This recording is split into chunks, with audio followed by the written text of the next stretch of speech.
जब से social media आया है तब से हम लोग एक चीज़ तो बहुत अच्छे से फ़ील कर पा रहे हैं कि हम लोग सिर्फ़ और सिर्फ सोशल मीडिया पर ही एक्टिव हैं। हमारे अगर फ्रेंड्स की बात करें तो फ्रेंड सर्कल जो हमारा फ़िज़िकल फ्रेंड सर्कल होता है ना, वो बिल्कुल भी नहीं होता है। लाइफ़ जो है वो एकदम अनसोशल हो चुकी है। हमारे फ्रेंड्स जो है ना वो फ़ेसबुक, इंस्टा यहाँ पर तो हज़ारों में होते हैं, लेकिन अगर हम रियल फ्रेंड्स की बात करें तो वो हम शायद गिनती भी नहीं बता पाएंगे, क्योंकि बहुत ही कम होते हैं। सब लोग अपना जो टाइम है वो सिर्फ़ और सिर्फ सोशल मीडिया पर ही बिताते हैं। और उससे जो है ना मैंने जो चीज़ फ़ील की है कि हम जब भी आपस में बात करते हैं फ्रेंड्स या फिर नेबर्स, तो यही होता है कि सभी ना डिप्रेशन कहीं ना कहीं सभी लोग फेस करते हैं। और ये लाइफ में मुझे लगता है सभी के साथ होता होगा। ये डिप्रेशन जो है ना वो क्यों आता है, कैसे इससे ओवरकम कर सकते हैं, और मैंने भी कुछ चीज़ें फेस की हैं और कैसे मैं उनको ओवरकम कुछ चीज़ों को कर चुकी हूँ, कुछ को अभी भी इन प्रोसेस है। तो मैं कैसे कर रही हूँ ना, वो सारी चीज़ें आज मैं आप लोगों के साथ में शेयर करूँगी कि किस तरीके से हम अपने आप को सेल्फ मोटिवेटेड रख सकते हैं और खुश रह सकते हैं। एज़ अ होम मेकर मेरा ना ज़्यादातर टाइम घर पर ही निकलता है, जिसकी वजह से मेरा सोशल जो सर्कल है ना वो एकदम ना के बराबर है। फ्रेंड सर्कल की बात करें तो बहुत ही रेयर फ्रेंड्स हैं मेरे पास। ना मैं कहीं बाहर जाती हूँ, ना ही कोई मेरे यहाँ पर आता है। तो बहुत ही लिमिटेड जो है ना दोस्त हैं मेरे पास। इसकी एक वजह ये भी हो सकती है कि शायद मेरे हस्बैंड जो है वो ट्रांसफ़रेबल जॉब में हैं, तो मुश्किल से 2 साल 3 साल ही एक जगह पर रहा जाता है और उसमें उतना जल्दी उतना अच्छा फ्रेंड सर्कल नहीं बन पाता है। एक रीज़न ये भी हो सकता है। तो इसका मतलब ये नहीं है कि मैं ना बिल्कुल दुखी रहती हूँ या अपनी लाइफ में बिल्कुल भी इंजॉय नहीं करती हूँ। दोस्त कम हैं लेकिन बहुत अच्छे हैं।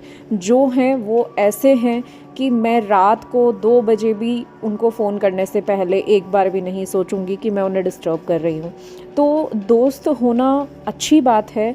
मुझे ऐसा लगता है कि भीड़ बढ़ाने से ज़्यादा ना ऐसे दोस्त होने चाहिए जिनके साथ आप अगर 10 मिनट भी बात करें ना तो आप एकदम रिफ़्रेश हो जाएं। तो मैं अपने साथ टाइम स्पेंड करती हूँ, अपनी फैमिली के साथ में टाइम स्पेंड करती हूँ। आप भी अपने आप को है ना अपनी फैमिली में एंगेज करना स्टार्ट करें, अपनी हॉबीज़ को डिस्कवर करना स्टार्ट करें कि आपको क्या करना ज़्यादा पसंद है। जब मैं घर पर रहती हूँ, मुझे क्योंकि कुकिंग बहुत पसंद है, तो मैं कुछ ना कुछ नया नया जो है ना डिश ट्राई करती रहती हूँ। मुझे स्टिचिंग बहुत पसंद है, तो मैं कुछ ना कुछ सिलाई का काम करती रहती हूँ। अपने घर के लिए कुछ बनाना, अपने लिए कुछ बनाना, मेरे भगवान जी के लिए ड्रेसेस बनाना, ये सारे काम करना मुझे बहुत पसंद है। तो मैं यही काम करती हूँ और अपने आप को खुश रखती हूँ। तो दोस्तों की गिनती पर बिल्कुल भी मत जाइए कि मेरे पास कितने दोस्त हैं, मैं कितने दोस्तों के साथ बाहर जा सकती हूँ, कहाँ जाना, कहाँ मस्ती करना। क्योंकि देखिए, खुश रहने के लिए आपको घर से बाहर जाने की ज़रूरत तो बिल्कुल भी नहीं है। आप अपने घर में रहकर अपने आप को डिस्कवर करके, अपने साथ टाइम स्पेंड करके, अपनी फैमिली को टाइम देकर भी खुश रह सकते हैं। और ये एकदम ट्राइड एंड टेस्टेड जो है ना नुस्खा है मेरा, कि मैं अब जो है ना अपने घर में रहकर खुश रहना पसंद करती हूँ कि घर में हम क्या कर सकते हैं जिससे हमें खुशी मिले। अगर आपको अपनी फैमिली के लिए खाना बनाकर खुशी मिल रही है ना, तो उसे कीजिए और फिर देखिए आपको कितना अंदर से अच्छा फील होगा कि हम अपने आप अपने साथ भी खुश रह सकते हैं। हमें किसी और की ज़रूरत नहीं है खुश रहने के लिए। रोज़मर्रा की ज़िंदगी में कोई ना कोई एक दिन ऐसा ज़रूर आता है जो आपका बहुत ही ख़राब निकलता है। कभी घर पर किसी से झगड़ा हो जाता है, कोई नुकसान हो गया, कोई काम ख़राब हो गया, ऑफ़िस में हैं तो बॉस ने कुछ कह दिया, वहाँ पर झगड़ा हो गया। तो ये तो हम सभी के साथ में होता है। देखिए, जैसे पाँचों उँगलियाँ बराबर नहीं हैं, वैसे ही जो है ना सारे दिन बराबर नहीं होते हैं। कोई एकदम ख़राब निकलता है, कोई बहुत अच्छा और कोई एकदम एवरेज। तो यदि आपका कोई दिन बहुत ज़्यादा ख़राब निकल गया है, तो रात को सोते समय ना अपने भगवान को याद कीजिए, अपने इष्ट को, अपने गुरु को, जिसको भी आप मानते हैं उसे याद कीजिए और उनसे कहिए कि आज का दिन मेरा ऐसा निकला कल का दिन जो है ना, वो कल का सूरज मेरे लिए एक नया दिन लेकर आ रहा है और वो बहुत ही अच्छा रहेगा आपके आशीर्वाद से। आप ये प्रैक्टिस कीजिए और आप देखेंगे 15 से 20 दिन आप ये प्रैक्टिस कीजिए और आप देखेंगे अपने अंदर एक पॉजिटिव चेंज, क्योंकि आपको ना भरोसा होना शुरू हो जाएगा अपने भगवान पर, अपने इष्ट पर, और वो उनकी कृपा से आपके आगे के दिन चाहे जैसे भी निकलें, लेकिन आपके मन में उस समय को अच्छे से निकालने की एक जो शक्ति होती है ना, वो आ जाएगी। एक बैलेंसिंग वे में अपने माइंड को बैलेंस रखना आपको बहुत अच्छे से आ जाएगा। तो आप देखिएगा, इस चीज़ को प्रैक्टिस कीजिएगा। रात को सोते समय रोज़ अपने भगवान को अपने मन की बात बताकर सोइए और अपनी लाइफ में चेंज देखिएगा। देखिए, कौन ऐसा है जिससे गलतियां नहीं होती? गलतियां हम सब से होती हैं, क्योंकि लाइफ में परफेक्ट कोई भी नहीं है। ना हम, ना आप, ना हमारे आसपास वाले लोग, कोई भी परफेक्ट नहीं है। सबसे गलतियां हमेशा होती ही हैं। तो अगर हमसे भी कोई गलती हुई है ना, तो उस पर अपने आप को रोज़ रोज़ ब्लेम करना छोड़िए। अगर गलती हो गई है तो जाने दीजिए। मेन मोटिव ये होना चाहिए कि उस गलती से आपने क्या सीखा। अगर आपने उस गलती से कुछ सीख लिया है, तो ये ऐसा समझिए कि हमने फ़ीस दी है उस चीज़ को सीखने की। क्योंकि देखिए, जब तक हम अपनी गलतियों से कुछ नहीं सीखेंगे ना, तो फिर हम लाइफ में आगे नहीं बढ़ सकते हैं।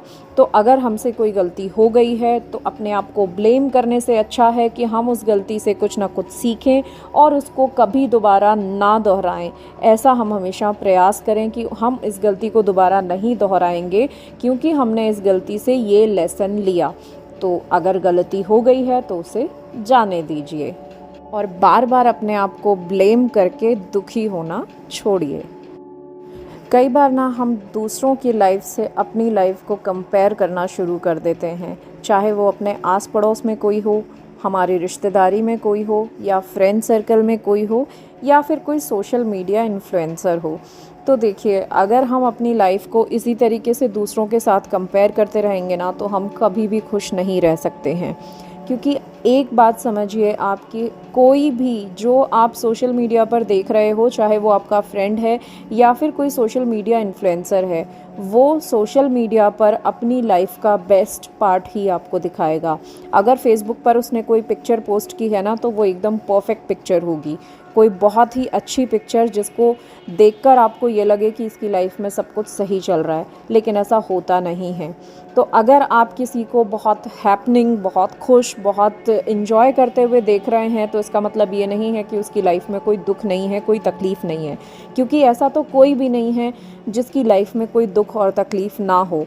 अगर किसी ने कुछ बहुत ज़्यादा अचीव कर लिया है, तो आप अपने आप को एकदम डिमोरलाइज़ होना शुरू हो जाएंगे कि अरे, मैं तो कुछ कर ही नहीं पाई अपनी लाइफ में, उसको देखिए वो कितना सक्सेस हो गई है, वो तो इतनी अच्छी जॉब भी करती है, मैं तो सिर्फ एक घर पर रहकर जो है ना अपना घर ही संभाल रही हूँ, जबकि पढ़ाई तो हमने बराबर ही की थी। ये सब बातें ना हमारे मन में आती ही हैं, लेकिन अपने आप को इन सब चीज़ों से बाहर निकालिए, क्योंकि उसकी लाइफ की प्रायोरिटी कुछ और है और हमारी लाइफ की प्रायोरिटी कुछ और है।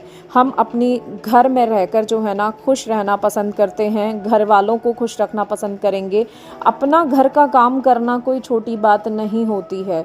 आप खुद सोचिए कि क्या आप सुबह से लेकर रात तक जो काम करती हैं वो आसान है? नहीं, बिल्कुल भी आसान नहीं है। तो ये मत सोचिए कि वो ज़्यादा सक्सेस हैं और हम कम, ऐसा बिल्कुल भी नहीं है। कंपैरिजन छोड़िए, अपनी लाइफ को बेहतर बनाने के लिए आप क्या कर सकते हैं वो सोचिए। क्योंकि सोशल मीडिया पर जो आपको दिख रहा है ना, वो उनकी लाइफ का बेस्ट पार्ट होगा, क्योंकि कोई भी अपनी लाइफ का झगड़ा, लड़ाई, उदासी कोई भी जो है ना वो फेसबुक या इंस्टा पर नहीं दिखाते हैं। वो आपको हमेशा बेस्ट पार्ट ही दिखाएंगे। तो इस बारे में ज़रूर सोचिएगा। खुद को वैल्यू देना सीखिए, क्योंकि देखिए, अगर आप एज़ अ होम मेकर खुद को वैल्यू नहीं देंगे ना, तो आप उम्मीद मत करिए कि कोई और आपको वैल्यू देगा। सबसे पहले हमें अपने काम की वैल्यू करनी सीखनी पड़ेगी, अपने आप को वैल्यू देना सीखना पड़ेगा। आप खुद सोच कर देखिए, क्या घर के सारे काम करना इतना आसान है? अगर इतना आसान होता तो सभी नहीं कर लेते। सुबह उठने से लेकर रात को सोने तक आप गिनकर देखिए कि आप कितने काम करते हैं। जो बाहर जाकर नौकरी कर रहा है ना, उसे त्योहार पर संडेज़ को छुट्टी तो मिलती है, लेकिन हम हाउसवाइफ्स को कभी छुट्टी नहीं मिलती है। अगर हम एक डे ऑफ लेना चाहें तो वो एकदम इम्पॉसिबल है, क्योंकि ऐसा हो ही नहीं सकता कि आप घर में रहकर एक भी काम ना करें। क्या आज तक कोई एक ऐसा दिन गया है जिस दिन आपने कोई काम ना किया हो घर में रहते हुए? नहीं होगा, आपको याद ही नहीं आएगा, क्योंकि ऐसा होता ही नहीं है। तो आप सोचिए कि आपका काम कितना ज़्यादा इम्पॉर्टेंट है जिसमें आपको छुट्टी अलाउड ही नहीं है ना? और इस काम की कोई सैलरी भी नहीं है, ना ही कोई दे सकता है, और ये सच्चाई है।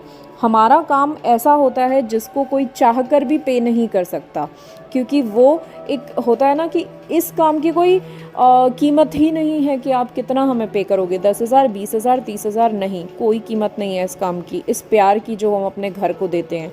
क्योंकि कहते हैं ना कि ईंट और पत्थर से तो सिर्फ मकान बनता है, हम अपनी जान, दिल, मेहनत और अपनी आत्मा लगाकर उसको घर बनाते हैं, तब वो किसी के आने के लिए एक वेलकमिंग प्लेस रहता है। तो अपने आप को वैल्यू, कभी अपने वैल्यू जो है ना कम मत होने दीजिए। अगर आपके फैमिली मेम्बर्स आपको वैल्यू नहीं दे रहे हैं तो कोई बात नहीं, कम से कम आप तो अपने काम और अपने आप को वैल्यू देना सीखिए।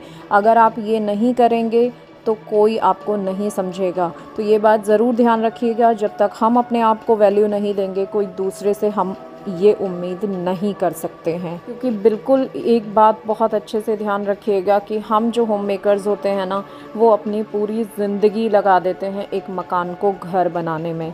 तो अपने आप को हमेशा हर एक से ऊपर समझिए, नीचे नहीं। हमेशा ना अपने दिल की सुनिए, क्योंकि 4 लोग आपसे कहेंगे कि आज आपके पास कोई रिस्पॉन्सिबिलिटी नहीं है तो आप बाहर जाकर नौकरी क्यों नहीं करते हैं, जैसा कि मुझसे भी लोग कहते हैं। लेकिन ये मैंने खुद ने चुना है अपने लिए कि मैं घर पर रहकर अपने बच्चों का ख्याल रखूँगी और मेरे हस्बैंड का ख्याल रखूँगी।